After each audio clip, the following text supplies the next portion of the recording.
Our next interview here at the 2013 Boston International Book Fair is Kevin Kelly. And Kevin, like I ask most people who come, tell us a little bit about your family background, where you grew up, do you have siblings, what your parents did, and sort of take us up to the time that you're going to college, if you did. I did go to college, yeah. Let's see. I'm the oldest of four brothers, so got that one out of the way. My father was and is an accountant. Oh. My mother was a school teacher. Hmm. My mother's father was played the violin. I mean, that's the main thing I remember about it. And he taught me to play the guitar.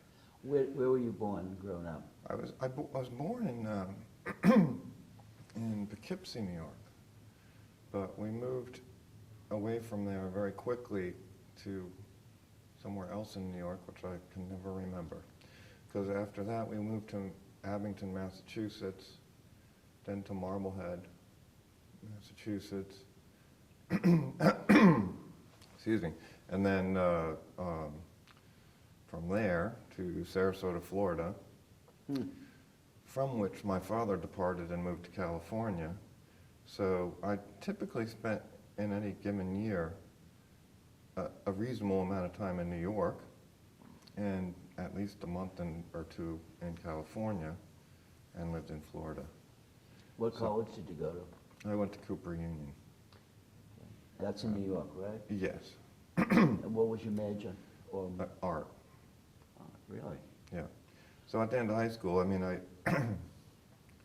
as I was deciding on college, it was a toss-up between whether to do music or to do art, and I thought I would either be a rock star or, Great a artist. storied painter like Picasso, or something like that. Like Jackson Pollock. It took me about 3 months into art school to realize that was not going to happen. And that's how I landed in the book trade. So you went to school for art. You found out 3 months later it wasn't for you. It wasn't, no. I found out that I wasn't going to be... The next Picasso. Yeah. I wasn't even going to enjoy making a living as an artist. So how did you transform yourself from that theory into the book business? Well, I started, first of all, I hung out and then worked part-time at Parker's while I was in high school, which is in Sarasota. Yeah, I know Park as well. So, I mean, he gave me a job sometimes, but it was mostly that I just hung out there in between. I went to a sort of an art magnet school. So in the morning I did the academic course, and then I had 2 hours for lunch. And Parker's was in between the two schools, and I had to manage to get myself to. My best friend worked for him as well, and he worked for him more often. Anyway, I hung out there, or I hung out in the library. I had 2 hours to kill every day. So I had some exposure to old books from that. But how I started going from sort of painting and sculpture, moving more towards the graphic design type of thing, and was studying typefaces and very kind of arcane stuff. But I realized that you can actually collect. You can have a copy of a Baskerville. Yeah. And that was a typeface that I had studied, and I found it very exciting. When did you make the official move to being a bookseller? Was it after you got out of high school? I was a junior in college when I started working for Bartfield. Oh, you worked for Jack? I Jack did not or work Jack's for brother? Jack. Was deceased by the time I got there. Okay. I worked with George Murray, or George Bartfield, Yeah. who didn't usually call himself Bartfield for whatever reason, but that's what he was. and that was a very interesting thing, and I learned an incredible amount. I would imagine. Yeah. And you probably saw some of the great collectors and booksellers of that era coming up and back. Absolutely. And his nephew, Michael Frost, he really was the one who hired me. George was a character, Yeah. of course. So Michael hired me to be not really in the bookstore necessarily, but in both sides to help whatever needed to get done. I had done a lot of picture framing before that, so I was, aware of gallery practice. And all Practice, that. yeah. How long did you work for the Bartfields? Almost 20 years. Wow, Yeah. wow. From when to when? About 93 to 1992 or 93 until 2009, May 2009. What precipitated your leaving? Well, the lease came to an end of their place on 57th Street. I guess the demographics of the company were that the youngest owner was nearing retirement age in terms of what a renewal of a lease would be. Yeah. And everybody thought that we were going to be trading in seashells. Huh. I mean, the economy appeared to be really going to hell. In the handbasket. And so those three things came together, and they said, I think we're going to close it at this time. Mm. And Michael was always more interested in art, even though he liked books a lot. He was more interested really in trading paintings, which he still does Does, to yeah. great success today. And so, okay, now you've left. What did you do? What was your next step, your next move? Well, at that point, what else was I going to do? So I got married a month later, which was a planned marriage. Good idea. Why not? Yeah, and that was fun. Clearly the best thing that's happened to me. And hung out my shingle, started running around and going on my own. I didn't know what else I would do. Yeah, I sort of I mean, I knew about books. I have a quirky taste in books. I'm not a specialist in one field or anything, but I know a good book when I see it, Sure. I think, and I can convey that to someone who's at least a little interested in knowing about it. So I mean, that's what I did, and that's where I am now. Still here. Still here, still smiling.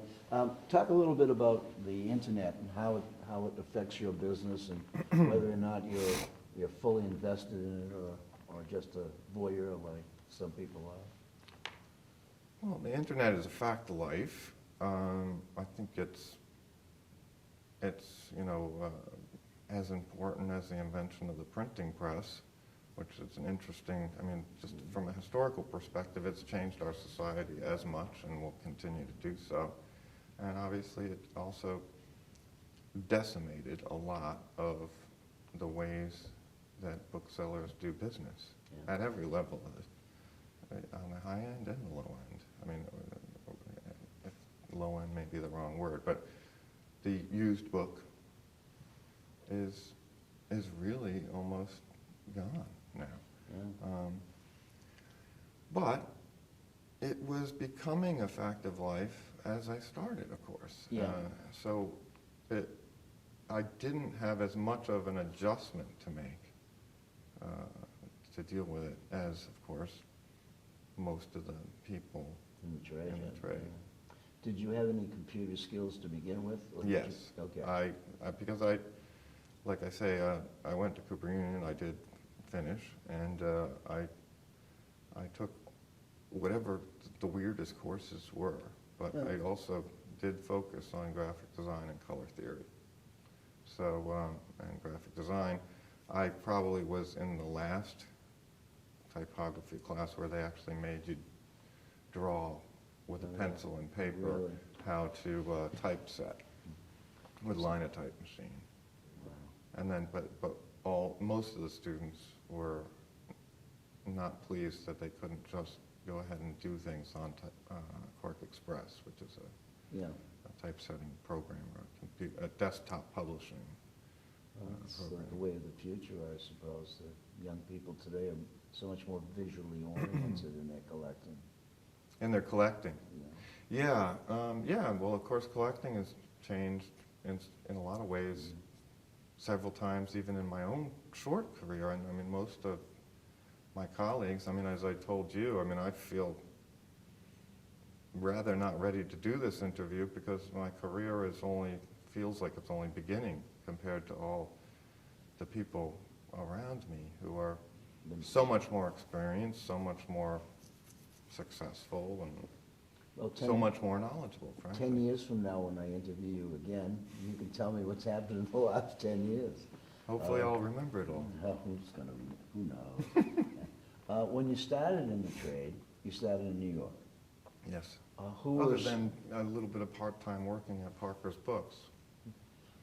other than the Parker book situation, who were some of the people who were like mentors or people you learned a good deal from? It's one of those things, where you hate to name any names for fear of leaving someone out. Everybody says that. I would imagine that working at Bartfield's would have been a great experience. Yes, because working at Bartfield's, I could walk up and say I worked at Bartfield's, and because Right. of the way Jack was perceived in the trade, I was treated very, very well immediately. And yeah, I mean, Jim Cummins has been a mentor to me. I mean, Michael Frost, who is the nephew Yeah. of Jack Bartfield, was clearly a mentor to me. He put me in the position to learn things. He let me learn. He let me make mistakes. But Jim Cummins is a very important person in my career, I think. Lou Weinstein. Yeah. It was a horror when he decided to go to Hawaii because he was always free-flowing with information. Yeah, Lou's a great guy. And just very kind and very encouraging, and such a successful person. Yeah. So I looked up to him a lot. But I can't think of anyone who hasn't been very nice to me, frankly, and willing to give me any information I might need at any given time. I mean, the trade is a wonderful Yeah. thing in that way. Are you an open shop or appointment only? I hardly ever even right now have visitors, but because I moved from my apartment in New York to New Paltz about 2 years ago, I deal out of my home, and what would normally be the dining room is kind of a gallery, Yeah. and what would normally be a sort of formal living room is the library, and those two things are right inside the front door, and that's where I work. Yeah. Yeah, so I do work by appointment, but I do take visitors by appointment, but mostly I'm private quote, internet, that sort of thing. Do you have your stuff on the net? Yes, some of it, most Some, most okay. of it. Most of it. And do you issue catalogs? Well, I haven't done that yet in print since I've started, but I do a lot of internet lists, which I do try to make. I make them almost like thematic.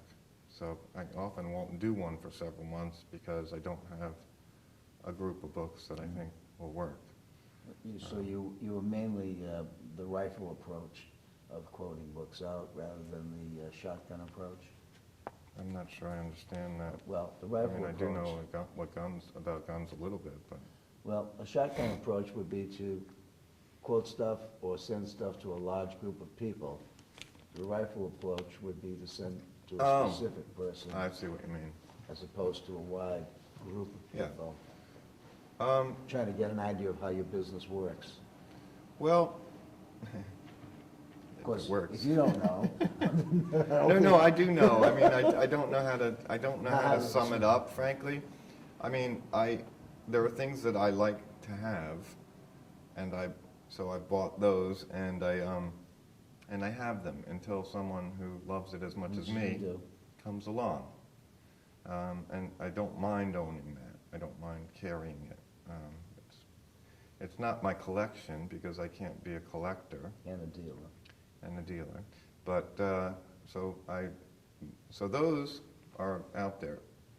But of course, over the years, I've met people who have what they collect, and I get to know their collection as well as possible. And sometimes I call them before I even buy the thing and say, "What do you think of Are this?" you interested? Or just to make sure they don't have it already. Yeah.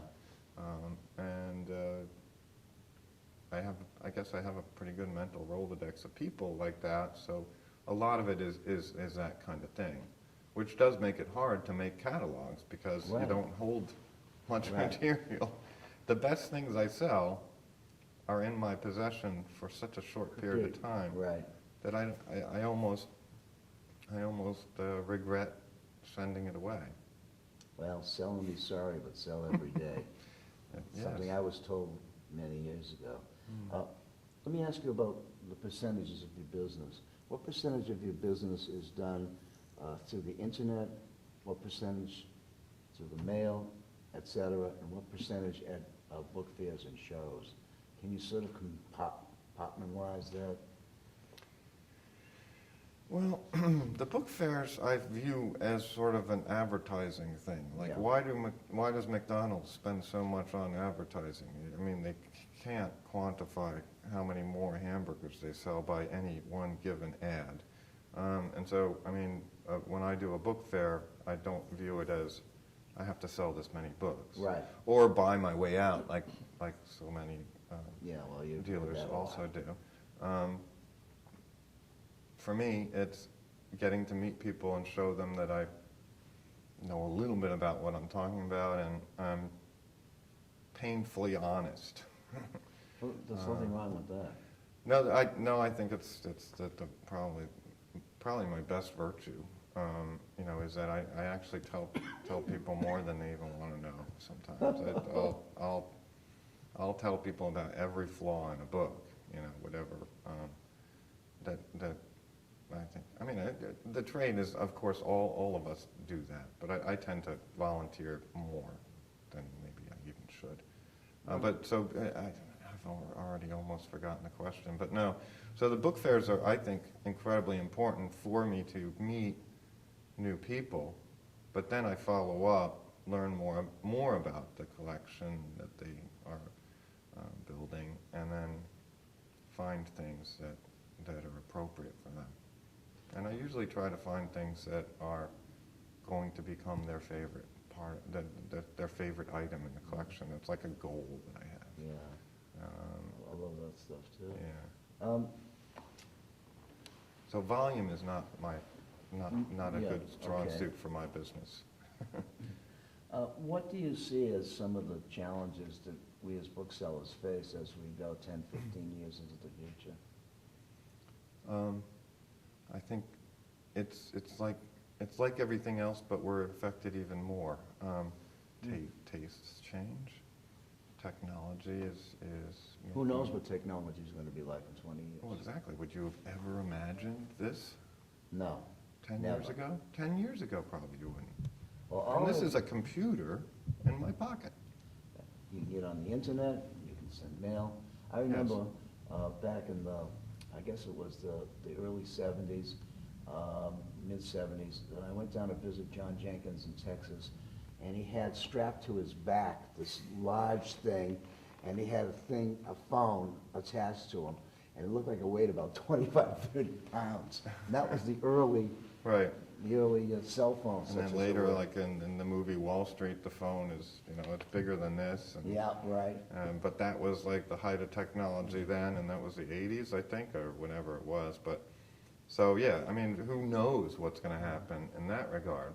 there's no doubt, and everybody sees it, that the collecting interests among people who collect have moved more to, rather than books, codexes, thick books, one piece of paper, graphically arresting things, which is good for me because that's where my eyes work best.